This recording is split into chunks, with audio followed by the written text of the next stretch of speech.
Du overvejer at tage på efterskole i Danmark. Lad mig for det første sige, at det er en rigtig god idé. Uanset hvad du vælger at blive senere i livet, er der rigtig meget af det, man lærer på en efterskole, du kommer til at bruge. استيواتسيغسوبنغام تا استيواتسيسي مامقالنات بكرتا رامسول كلاسناني ngан mangtungan استيواتسيسي таман тикингиннан тас эққарсаатигинерпа каратаэққаффассарлуарусуллуи тас қаффассаас тамам қаффассарлуи мисигиссарпассуутаалу наммини асаасалерлүни наммини макитталерлүни тамаккуа амма иликкарнартуассуу намминиаунулер. Der er mange praktiske ting, I familien skal sørge for, før du rejser til Danmark. Og der er mange ting, man bør overveje grundigt. Er det for eksempel den rigtige skole, man vælger? Alle de ting vil du høre om i denne film. Og når du har set den, skal du sammen med din familie prøve at lave en plan for dit efterskoleophold.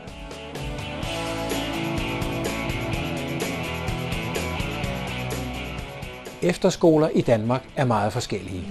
انتلتك ما صلوا أرسم تقاسنا تو أرسطالين تو أرسطاليامة دانقنا بعرفتاسكو أكلم يتوخم ميكلوما نونا يقولوا نونا يلقبكني من نونا ونحتككو هلو كلا لقد سهلوها نونا نحلو نقول تمام ما. Det er vigtigt, at du vælger en skole, der passer til det, du har lyst til. Måske kender du en, der har gået på efterskole i Danmark og tænker, at du vil gå på den samme, men der er måske en anden skole, der passer bedre til dig. Er du for eksempel klar til at havne i en stor by, der alle vegne er fuld af larm og mennesker, du ikke kender?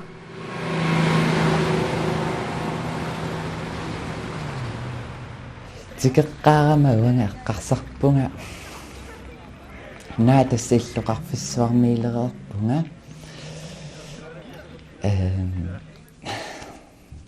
саар таммарниссара ила таммарниссара аққарсаатигиник кооққаара иммақатас таммалерпунга таамата наами таммалаангиланга кисиа таасианнарлугу таммарпунгана Alltida kalaallunan angerlarsimagaan kammalaaterparusi ilaisinnaali immaqalin ilaaqit ilagali nuunnusaqatuguli tamang tanmarkimukarlun allaanerisarmsor inisaniaqqutiinarligi kammalat ilaginai ilaqit ilaginai nuunnusaqatuguli. En ting er ens på alle skoler. Man er fælles om en masse ting. Man spiser sammen. Man lærer sammen. Man hygger sammen. Man er sammen. Ullunaangalluutas. Idan taamat misigilaartarpu kisimikusullu. Ta kisikammalut ilaaliam ajernayaa. Soort kiserleernangiinna. Ilanni kisimikkusinnartarpu. Soorl kisimikkusukkaluarluni аллаилагииннаамиллуги киса нуаннерпу кисианниа иланниккоқатсуннарсисорта инуппассуакорнанигиннаамиллуни тааллу оқалууннаамиссу амерласу.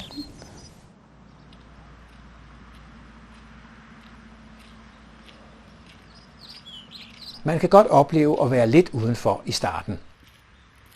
Nidaanik taaman misiginalaartarmsor nunamallamiineqarneqarlun taamat misiginartarpilaan kisia oqalaqatigali iluam kammagilluarli ajernayorpsor ассигинартарпаасоор наммин ининерала каммагиллуа писсусаат таалу налоққаариарлугатсаат иликкарлуи такуникуунагит таатсаат илагилерлу акулерунниассасо қаллунаанут имату иммануматтутииннарнани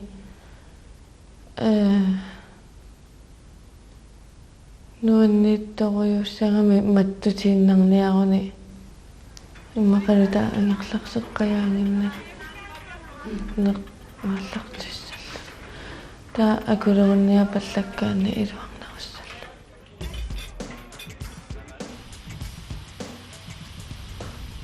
Der er også en masse ting, der er anderledes i Danmark, og som man måske ikke har oplevet før. Iluppas. Oppi. Sorpassuit. Taavalu uumasui eqqumallutillequilertanarpu ingasappuvipsi.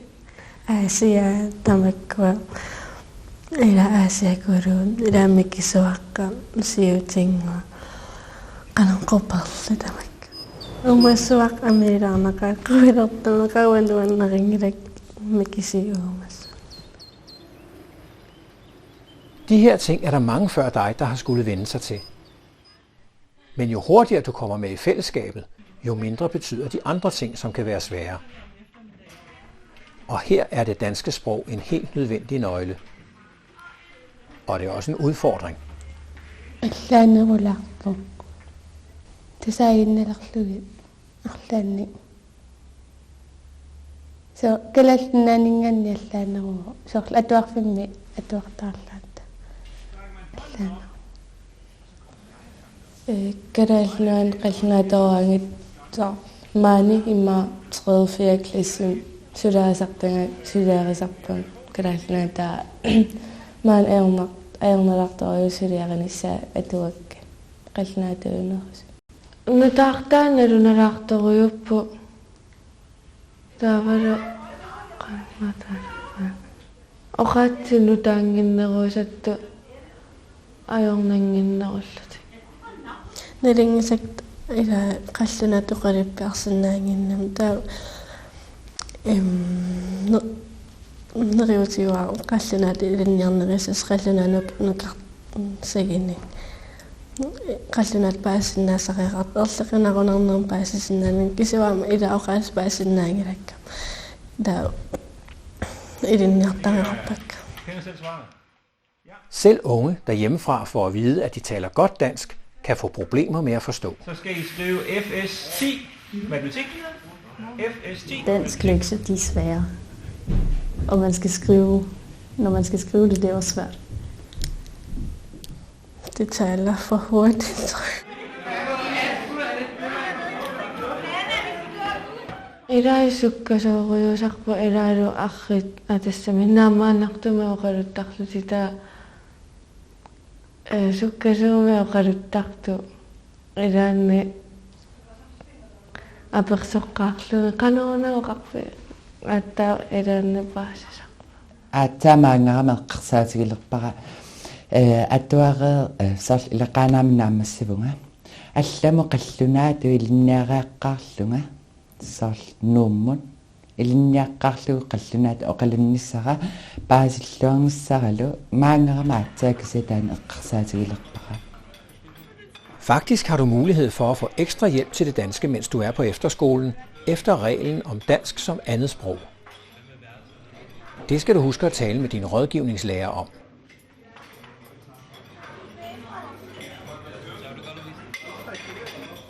Tasaamallam imaaterta ilinniartinneqartarpu qallunat imsaal ilikkaarsaarnerlit unnukku ilinniart aggerteqartar ima ilinniartillit qanit suliarissanerippu qanit ilikkaarluarnerissanersugu taa qanit suliaqissaners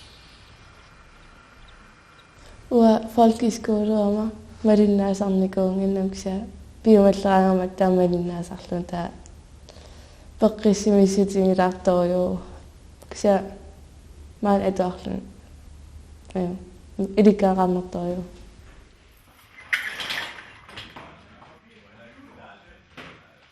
Danmark kan virke lille, når vi ser det fra Grønland. Men der er faktisk mange timers transport, for eksempel fra Nordjylland til København. Derfor er det utrolig vigtigt, at den skole, du vælger, og den kontaktfamilie, du skal være hos i weekender og ferier, ikke ligger alt for langt fra hinanden.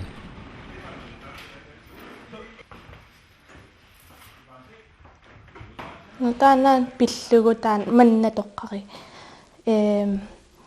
Toqqarpaa manna pissutigalu kasöörimikkam taakkua ilaam. Taak angajoqqaarsiarirusukkakki taakkua inuin.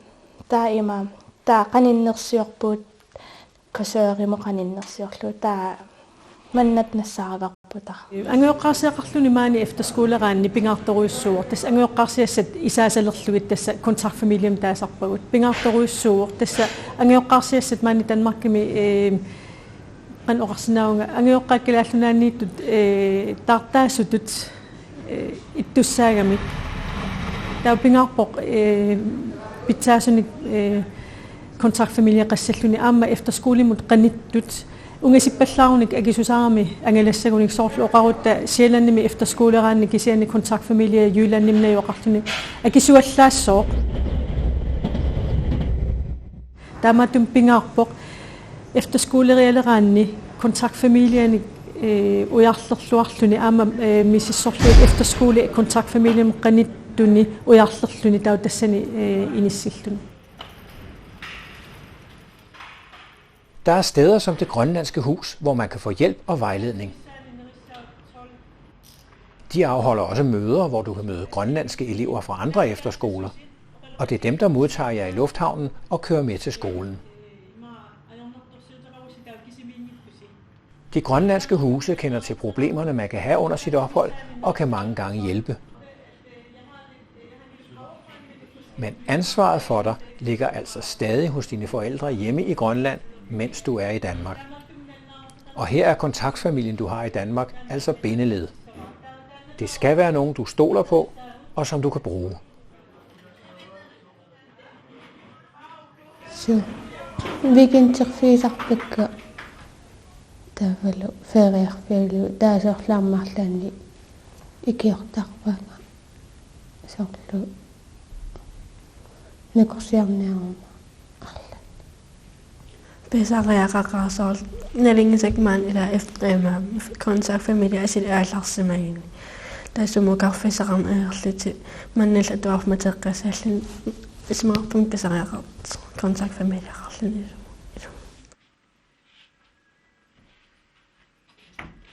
Det er meget vigtigt, at du har en god kontaktfamilie. Der kan være udfordringer nok i et efterskoleophold i Danmark. Der er ingen grund til, at man også skal have udfordringer med kontaktfamilien. илақутақарс ангиоққарсиарлuni пигиммақа пигарнерпаажуа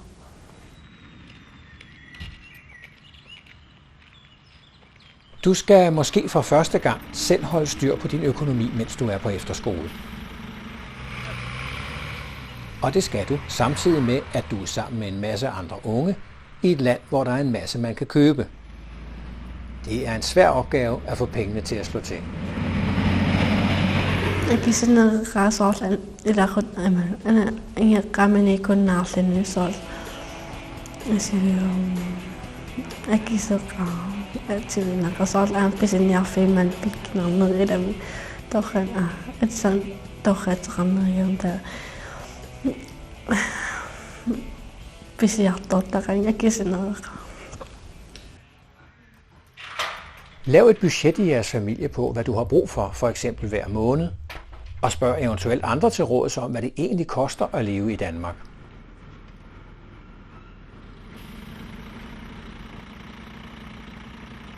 Katersilluarsimangikkaannissu taavalu maani akikittorparpassuaqarluni pilerinartorpassui taa ooritornartoriusarpu assut taa katersilluarsimangikkaanna 1 2 3 4 oritaaruteriaannaalluni efterskole akisuraartoriuuksia qanu katerserersimalluni taa qanu katerserersimallun ajussiangila kisia katersisimanan ajussaa qanuna angajoqqaallinuuniarnisimin oori atortussaalluarmat uang efterskoolin taa ilaannik ajulaartor. инуусуттуугама уаила ай макку саартаама иттаралуарпунга саар пилеринарторпассуит инуусуттууллуни илаатамакку атисакуи саартамакку сипаарниарнартаралуарпо кисиатас пер нунгорикататтар вингерлаанна сипаарниарсарианартар таама та писиниартарлун акисуаллаангитсин иммақалин амерлуаллаангитсин та сипаарниарнартар таама. Man skal have penge for at gøre alt. Så hvis man står på hovedbanen, så skal man have penge til en bus, eller tog, eller et eller andet. Det er svært. Hvis du er godt forberedt og har det med, du skal bruge til dit efterskoleophold, så har du alle chancer for hurtigt at komme ind i et sjovt og spændende fællesskab med nye venner. Det gør det nemmere, når man savner familien. Og det kommer du altså til.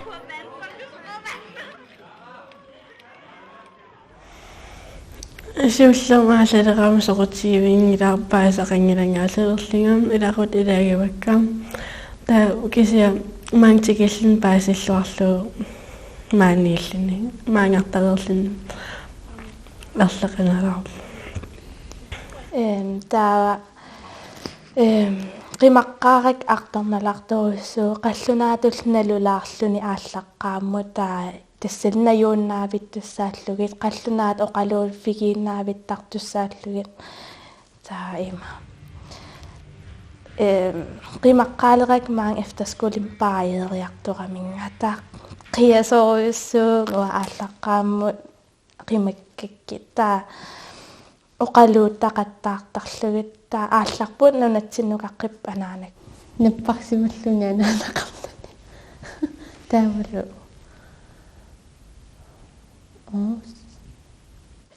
илинниарситсисут илақуттат исигинарсииннартарпут соорле фамилиаллиаарерпут уэрасмус таа има соор оқалуттуарфисо арлаан ajornartorsiutеқарума татаанна сааффигиссавара оқалоқатигиссаваанга пааситиллунга паасиссавара ааққиссаанга таа ангерларсеруннаамиссаа. Og vejen til fællesskab, den går altså igennem at kunne tale og forstå dansk, som det tales i Danmark.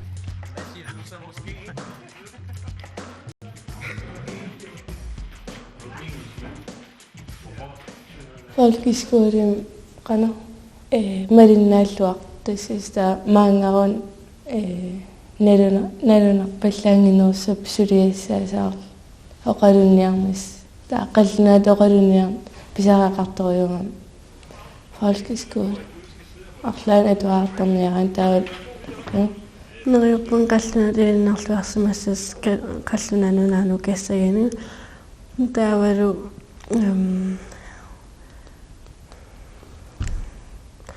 алламукератаарлун арлеқаналеқарписиа наамассинниарсуарлуннуаннеқармаанак атаан атаасоортигеққаммерлани кисиа нуан qaamut tallimarilerpimma nuannersimangerlavu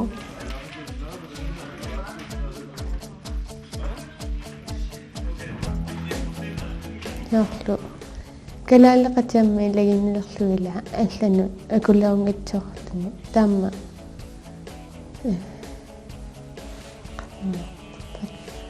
qallunaat iлагиннерулаартарлуяммаги ласорламма иликкаақарнэрмаги таавалу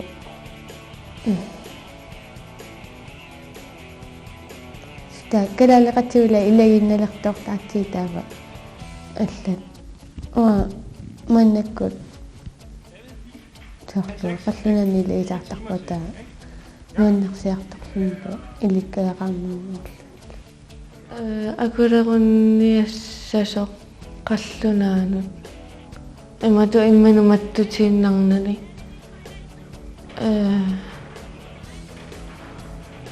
нуанниитторуйуссагами маттутииннарниаруни имақалута ангерларсеққаяангиннала неқарлартиссалла Der akkulorunnia pallakkaanni iluarnarussalla.